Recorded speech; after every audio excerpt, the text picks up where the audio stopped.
You listen, hardly daring to breathe, as he speaks of boundaries you never knew existed in this world, where you are property, where your body belongs to another man as completely as his horse or his wine cup. Yet somewhere in the imperial legal code, carved into bronze tablets and argued in marble courtrooms, are words that say, even slaves have souls that cannot be owned, even property has rights that cannot be stripped away. Before diving into these forgotten stories of survival and suffering, if you enjoy learning about the hidden truths of history, consider hitting that like button and subscribing for more content like this. And please comment below to let me know where you're listening from. I find it incredible that we're exploring these ancient stories together, from different parts of the world, connected across time and space by our shared curiosity about the past. The chains that bound 20% of Rome's population were not merely iron, they were woven from law, custom, economics, and the brutal mathematics of empire.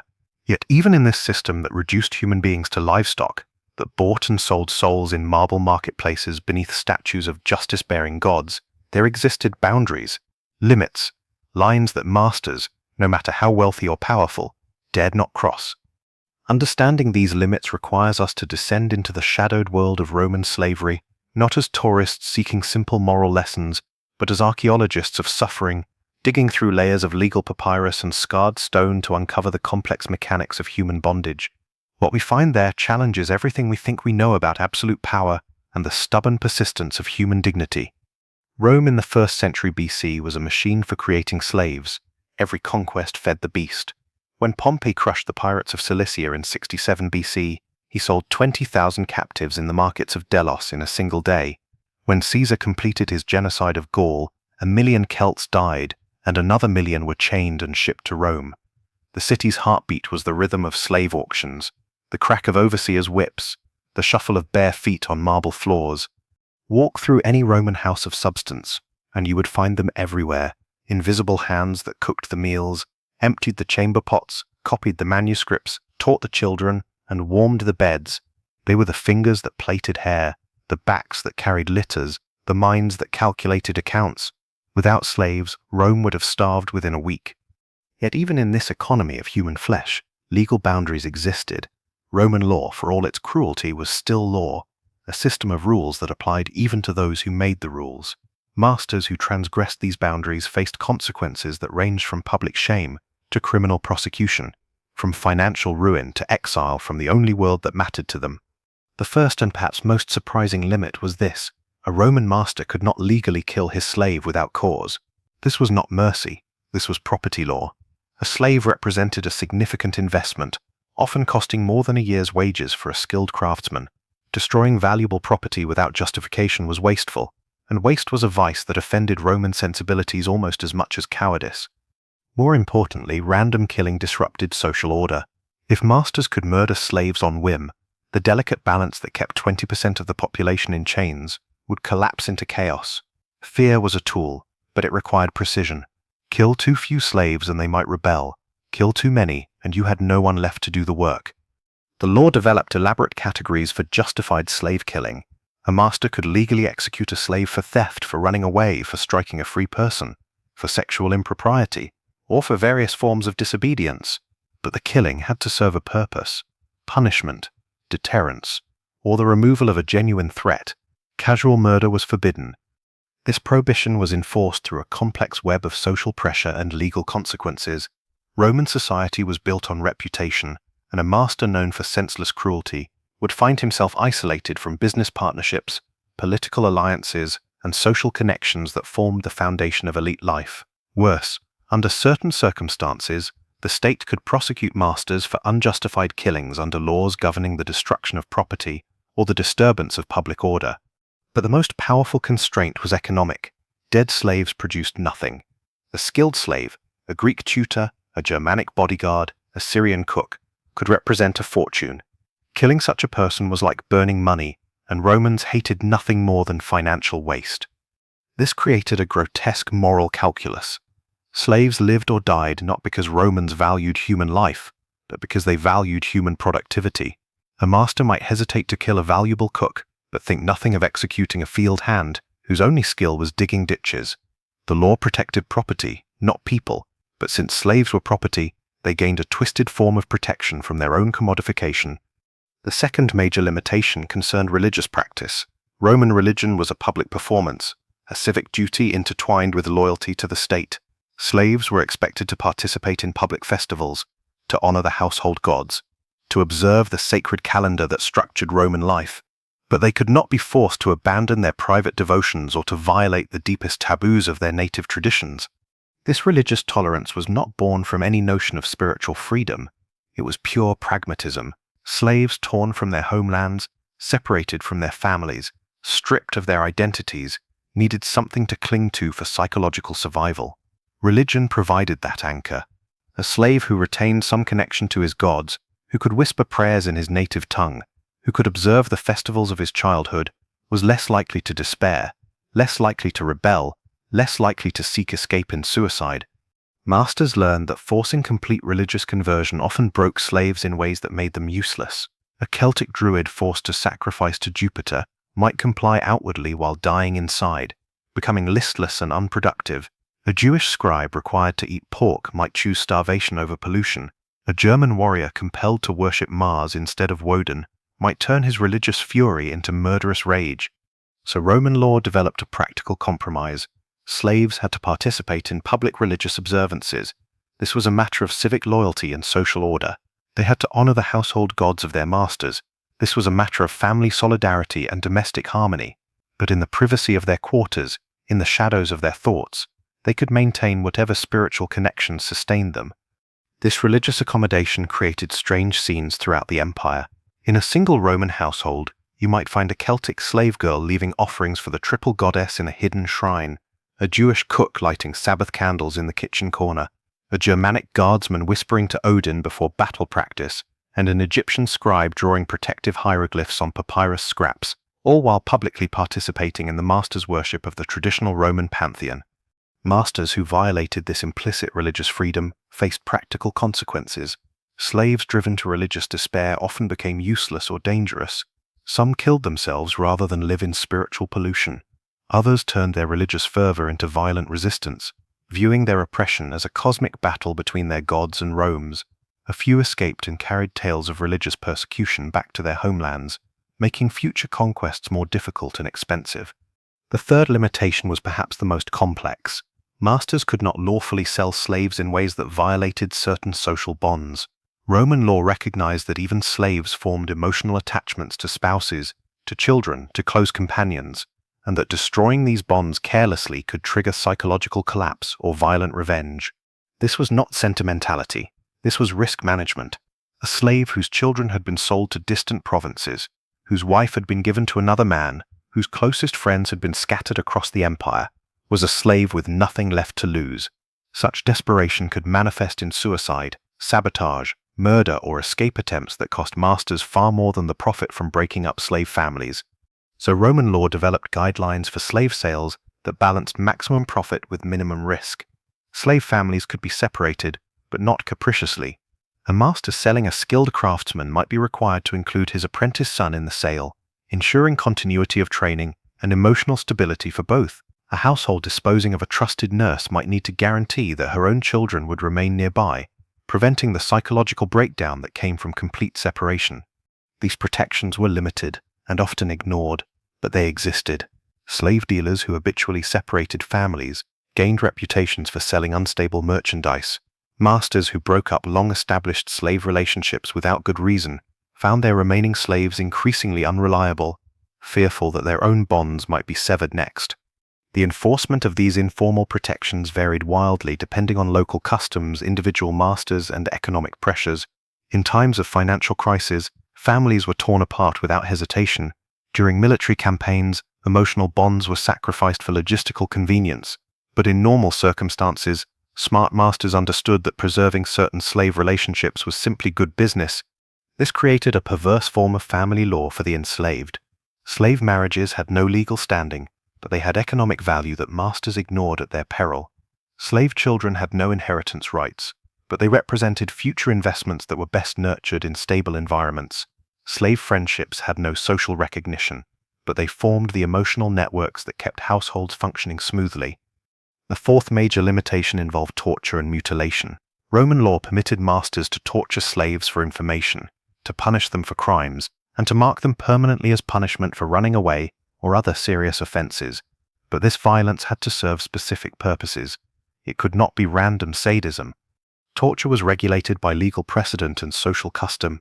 It had to be proportional to the suspected crime, conducted with specific goals in mind, and limited to methods that preserved the slave's productive capacity. A master could have a runaway slave branded on the forehead with the letters FUG for fugitivus, but he could not mutilate the slave so severely that he became unable to work. The prohibition on casual torture was enforced through the same mechanisms that limited killing, social pressure, economic consequences, and occasional legal intervention. Masters known for excessive cruelty found themselves ostracized from polite society. Those who damaged valuable slaves faced financial losses that other Romans viewed as evidence of poor judgment and self-control.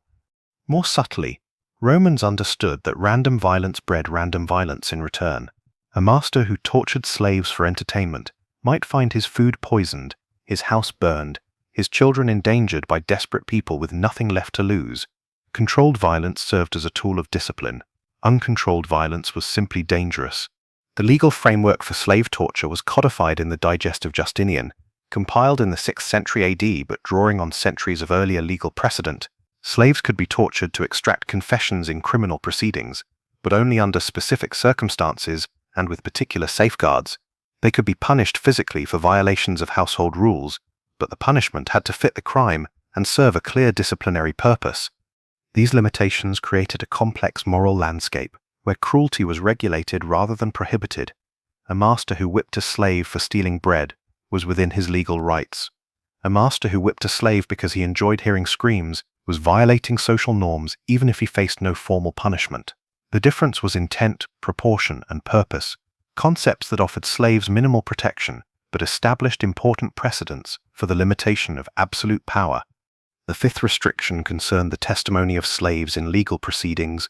Roman courts recognized that slaves might be coerced into giving false testimony by their masters, creating a fundamental problem for the administration of justice.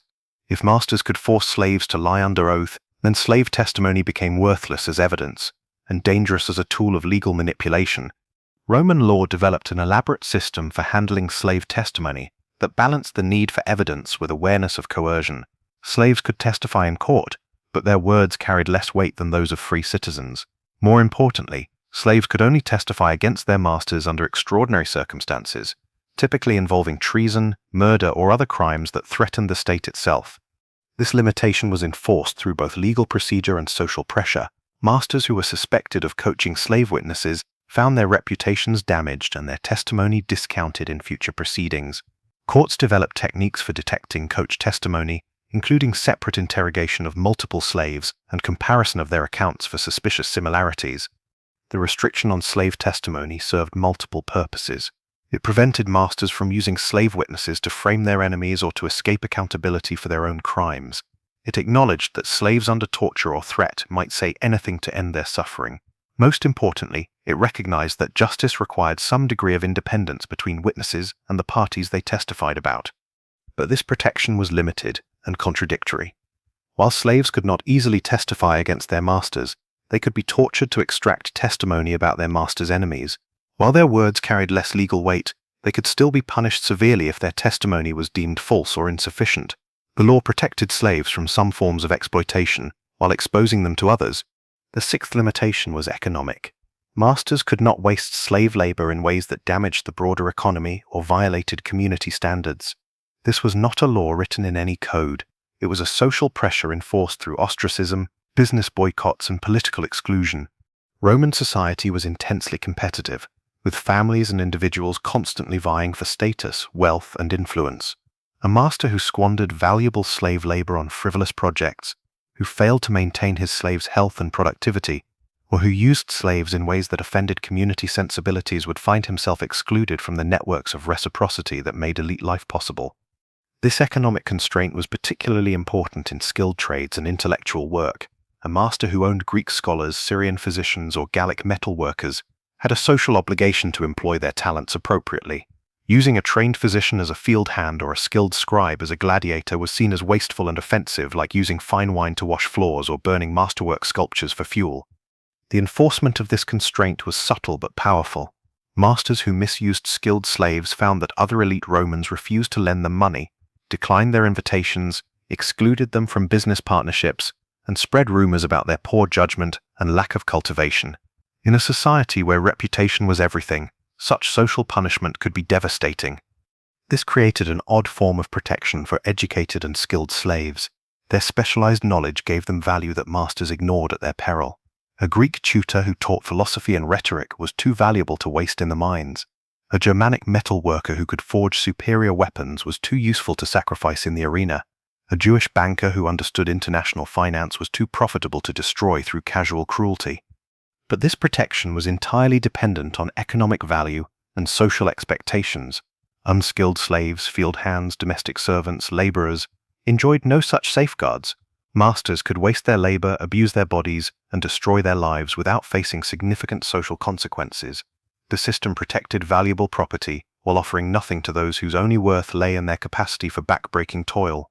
The seventh and perhaps most important limitation was this: masters could not lawfully prevent slaves from earning and keeping small amounts of money through their own labor. This principle, known as the peculium, created a parallel economy within the slave system that offered minimal but crucial opportunities for enslaved people to improve their circumstances. The peculium was property that slaves held with their master's permission, usually money earned through extra work, tips from clients, or profits from small business activities conducted in their spare time. Masters retained legal ownership of this property and could confiscate it at will, but social custom and economic interest usually protected slaves' small accumulations. This system served multiple purposes. It gave slaves an incentive to work harder and behave better, since good conduct could lead to opportunities for earning extra money. It allowed slaves to save toward purchasing their freedom, creating a safety valve that reduced the pressure for rebellion or escape. Most importantly, it acknowledged that slaves were human beings with desires, ambitions, and the capacity for economic activity. The peculium created complex relationships between masters and slaves that went far beyond simple domination. A skilled craftsman might use his peculium to purchase tools that made him more productive, benefiting both himself and his master. A domestic servant might save her tips to buy better clothing, improving her appearance and reflecting positively on the household status. An agricultural slave might invest his earnings in livestock or equipment that increased his value as property. Masters who interfered with the peculium without good reason faced social criticism and practical problems. Other Romans viewed such interference as petty and counterproductive. More importantly, slaves whose small savings were arbitrarily confiscated often became sullen, unproductive, and potentially dangerous. The peculium also created opportunities for freed slaves to help their friends and relatives still in bondage. A freedman might provide loans or gifts that allowed enslaved people to purchase their freedom or improve their working conditions. These networks of mutual aid gave slaves hope for the future and incentives for cooperation in the present. But the peculium was also a tool of control. By allowing slaves to accumulate small amounts of property, masters created the illusion of progress and opportunity while maintaining fundamental power relationships. A slave who had saved half the money needed for his freedom was less likely to rebel than one who saw no hope of escape. The system provided just enough mobility to prevent despair while ensuring that most slaves remained permanently bound. The eighth limitation concerned the treatment of slave children. Roman law recognized that slave children were valuable future property, and masters who damaged them through neglect or abuse were essentially destroying their own investments. More subtly, Romans understood that children who grew up under extreme brutality often became psychologically damaged adults who posed ongoing risks to household safety and productivity. Slave children could not be worked as hard as adults, could not be subjected to the same punishments, and required basic care to ensure their survival to productive age. These protections were minimal. Slave children still faced separation from their parents, sexual exploitation, and preparation for lives of servitude, but they existed as practical constraints on master behavior. The care of slave children was also influenced by Roman cultural values around childhood and family. Romans idealized certain aspects of family life, and households that visibly mistreated children, even slave children, faced social criticism. Masters who were known for cruelty toward the young found their reputations damaged in ways that affected their standing in the community. These protections were inconsistent and often violated, but they represented another boundary on absolute power: a master who worked slave children to death, who failed to provide them with basic nutrition and shelter, or who subjected them to tortures inappropriate for their age, might face consequences ranging from social disapproval to economic losses when his future slaves died before reaching productive age. The ninth constraint was perhaps the most complex. Masters could not violate certain sexual boundaries without facing serious social and legal consequences. Roman sexual culture was built around concepts of honor, status, and appropriate behavior that applied even to relationships between masters and slaves. Roman men were expected to be sexually dominant. They could penetrate anyone of lower status without legal consequences, but they were also expected to maintain certain standards of behavior that reflected their position as heads of households and members of the elite class. Sexual behavior that violated these standards could result in social ostracism, political exclusion, and legal penalties. Masters could legally rape their slaves, but they could not do so in ways that violated broader social norms. Public sexual violence, behavior that offended guests or neighbors, or activities that damaged the master's reputation as a person of proper Roman virtue could lead to serious consequences. Elite Roman men were expected to conduct their sexual lives with discretion and dignity, even when exercising absolute power over enslaved people. More importantly, masters could not force slaves into sexual activities that violated religious taboos or cultural boundaries that Romans themselves respected. A master who forced a Jewish slave to participate in sexual rituals associated with foreign cults, or who required Germanic slaves to engage in behaviors that their warrior culture considered utterly shameful, might face resistance that escalated into violence or suicide. The sexual exploitation of slaves was ubiquitous and largely legal, but it was not entirely unregulated. Masters who were known for particularly degrading or public sexual violence found their social standing damaged. Those who drove valuable slaves to suicide through sexual abuse faced economic losses. Most importantly, sexual behavior that suggested the master lacked self-control or proper Roman virtue could undermine his authority in other areas of life. These sexual constraints were minimal and inconsistently enforced, offering little real protection to enslaved people. But they represented another example of how even absolute power operated within cultural boundaries that could not be crossed without consequences. The 10th and final major limitation was this: masters could not prevent slaves from appealing to higher authorities in cases of extreme abuse. This right of appeal was limited, dangerous to exercise, and often ineffective, but it existed as a final check on the most egregious exercises of private power. Slaves who could demonstrate that their masters had violated legal or social boundaries could appeal to magistrates, governors, or even the emperor himself. These appeals were rarely successful, and slaves who made them risked severe punishment if their claims were rejected. But the possibility of appeal served as a constraint on master behavior and occasionally provided real protection for enslaved people. The right of appeal was most effective in cases involving skilled or valuable slaves whose abuse represented significant economic waste, or in situations where master behavior threatened public order or violated strongly held social norms. A Greek philosopher tortured for teaching unpopular ideas, a Syrian physician prevented from practicing his healing arts, or a Germanic warrior forced to perform sexually degrading acts might find sympathetic ears among Roman officials who valued their services or worried about the broader implications of their mistreatment. These appeals were also more likely to succeed when they involved behavior that offended Roman sensibilities about proper conduct between superiors and inferiors. Romans believed that authority should be exercised with dignity and purpose. Masters who were seen as cruel, capricious, or lacking in self-control undermined the entire system of social hierarchy that Roman elites depended on. But the appeal process was dangerous and uncertain. Slaves who made unsuccessful appeals faced punishment that could include torture, mutilation, or death. Even successful appeals often resulted in the slave being sold to a new master rather than freed from bondage entirely. The system provided minimal protection while maintaining fundamental power relationships. These 10 limitations on master power created a complex legal and social landscape that constrained the absolute authority that Romans claimed over their human property. None of these boundaries offered real freedom or dignity to enslaved people.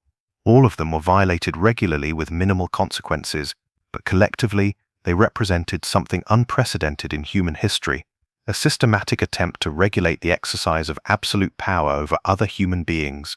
The existence of these limitations reveals the fundamental contradiction at the heart of Roman slavery. Romans needed slaves to be property, objects that could be bought, sold, and used without restriction.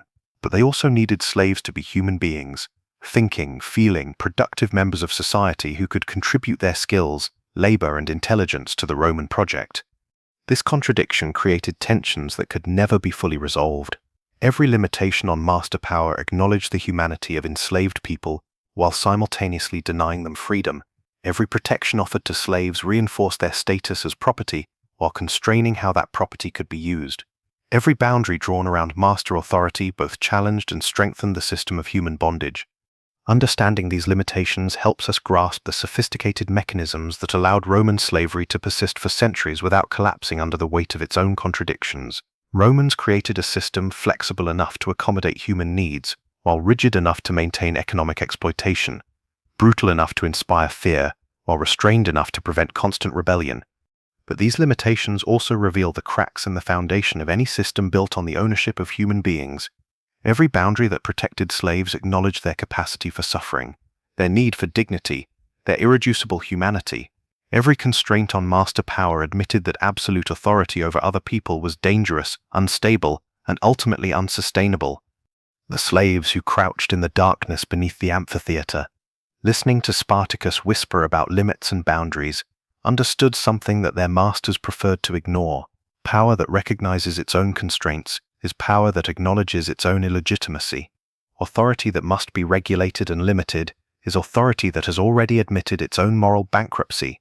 When Spartacus and his followers finally broke free from their underground prison, they carried with them not just rage at their oppression, but knowledge of the system's internal contradictions. They understood that Roman slavery survived not because it was absolute, but because it was regulated, not because masters could do anything they wanted, but because they usually chose not to exercise the full extent of their legal authority. This knowledge made the slave rebellion more dangerous than Romans realized. The rebels were not simply angry property striking back at cruel owners. They were human beings who understood the mechanisms of their own oppression and the limitations that constrained it. They knew exactly which boundaries to cross, which rules to break, which constraints to shatter in order to bring the entire system crashing down. The rebellion lasted 2 years and shook the Roman world to its foundations. When it was finally crushed in 71 BC, 6,000 captured rebels were crucified along the Appian Way as a warning to anyone else who might challenge the system. But the warning itself revealed the truth that Romans could never fully suppress. Even absolute power has limits. Even property can rebel. Even slaves can choose death over bondage.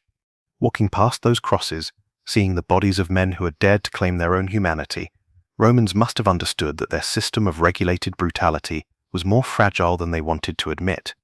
The limitations that made slavery bearable also made it vulnerable. The constraints that prevented constant rebellion also provided the knowledge necessary for successful resistance. In the end, the boundaries that Roman law placed on master authority were not protections for slaves. They were protections for masters. They were acknowledgments that human beings could not be reduced to property without creating dangers that threatened the entire social order. They were admissions that absolute power was absolutely corrupting, even for those who believed themselves entitled to wield it. The slaves who died on those crosses understood this truth in ways their executioners never could. They had lived within the system of regulated bondage and discovered its fatal flaw. Any power that must be limited has already admitted its own illegitimacy. Any authority that requires boundaries has already acknowledged that those it rules retain the capacity to resist. As you walk away from this story, back into a world where slavery officially ended, but its mechanisms persist in new forms, remember the lesson that Spartacus and his followers learned in the darkness beneath the amphitheater. Power that recognizes limits reveals its own weakness. Authority that accepts boundaries admits its own injustice. And human beings who understand the constraints on their oppression have already taken the first step toward breaking free from their chains. The dust of the arena has settled, the crosses have rotted away, and the Roman Empire has crumbled into history. But the fundamental question remains as urgent today as it was 2,000 years ago. What couldn't owners do to slaves? The answer, then as now, reveals not the mercy of the powerful, but the stubborn, unconquerable dignity of those they tried to own.